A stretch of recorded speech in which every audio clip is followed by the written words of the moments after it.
saya Fuada dengan NIM 2121075. Di sini saya akan menjelaskan sedikit tentang ontologi. Video ini dibuat guna memenuhi tugas mata kuliah Filsafat Umum kelas C dengan pengampu Ibu dosen Lili Oyandita MPhil. Yang pertama, pengertian ontologi. Apa sih itu ontologi?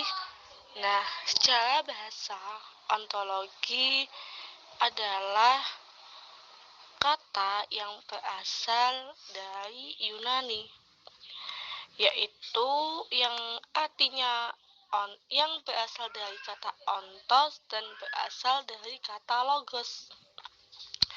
Lalu, ontologi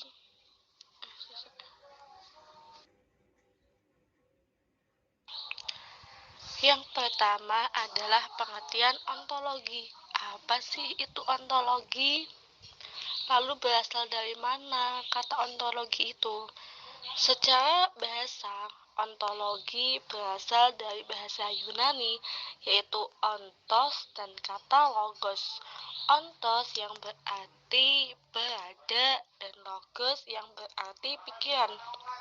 Jadi, ontologi bisa disimpulkan yaitu ilmu yang membahas tentang hakikat sesuatu yang ada atau berada, atau biasanya dengan gampang kita menyebutnya keberadaan.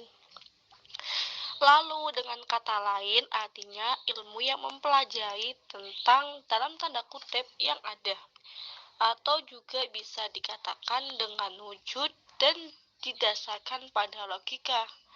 Lalu sedangkan menurut istilah ontologi yaitu ilmu yang membahas sesuatu yang telah ada baik secara jasmani maupun rohani. Lalu di sisi lain, ontologi filsafat adalah salah satu cabang filsafat yang membahas tentang prinsip yang paling dasar atau paling dalam dari sesuatu. Jadi ontologi ini bisa jadi salah satu cabang ilmu filsafat yang paling dasar dan yang paling dalam. Lalu yang ketiga yaitu objek kajian ontologi. Bagaimana sih ontologi itu, objek-objek kajiannya?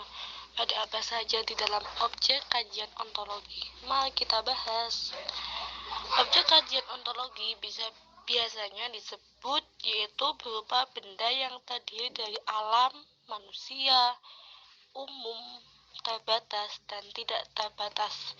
Di dalam ontologi juga terdapat aliran yaitu aliran monoisme. Lalu apa itu monoisme? Monoisme yaitu segala sesuatu yang ada berasal dari satu sumber, yaitu hakikat, dalam tanda kurung hakikat. Jadi contoh dari objek kajian ontologi itu kan meliputi alam, manusia, individu. Jadi kalau misalnya membahas tentang misalnya alam itu apa pariwisata atau tempat-tempat sesuatu yang mengandung alam, lalu masih berhubungan dengan manusia, lalu misalnya umum itu berarti masih universal, itu biasanya kita sebut dengan ontologi. Lalu di dalam aspek ontologi diperlukan landasan-landasan. Nah, apa sih tujuan landasan-landasan ini di dalam aspek ontologi? Landasan-landasan di dalam aspek ontologi ini berfungsi untuk penyataan-penyataan dalam sebuah ilmu. Jadi ini tuh hal untuk menguatkan bahwa ya memang ada ilmu yang seperti ini, karena kan ada landasan-landasannya untuk menguatkan. Lalu landasan-landasan itu biasanya kita sebut dengan metafisika. Lalu apa sih yang dimaksud dengan metafisika? Metafisika yaitu salah satu cabang dari filsafat yang menyelidiki gerakan atau perubahan yang berkaitan dengan yang ada. Jadi ontologi juga masih berhubungan dengan metafisika. Sedangkan metafisika pun adalah salah satu cabangnya dari ilmu filsafat. Yang terakhir yaitu beberapa hal yang ada di dalam aspek ontologi. Apa saja sih hal-hal yang ada di dalam aspek ontologi? Dalam hal ini, aspek ontologi menguak beberapa hal. Di antaranya, yang pertama, objek apa yang telah ditelaah ilmu. Yang kedua, bagaimana wujud yang hakiki dari objek tersebut.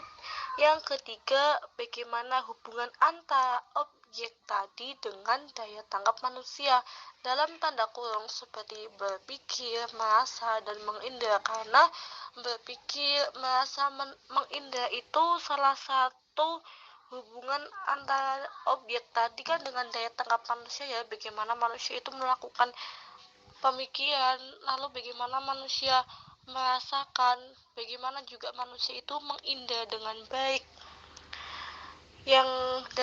dari semua itu nanti akan menghasilkan pengetahuan-pengetahuan. Yang keempat dan yang terakhir, yaitu bagaimana proses yang memungkinkan ditimbanya pengetahuan yang berupa ilmu. Lalu teman-teman, aspek ontologi ilmu, pengetahuan tertentu hendaknya diuraikan atau ditelaah secara metodis, sistematis, koheren, nasional, komprehensif, radikal, dan universal.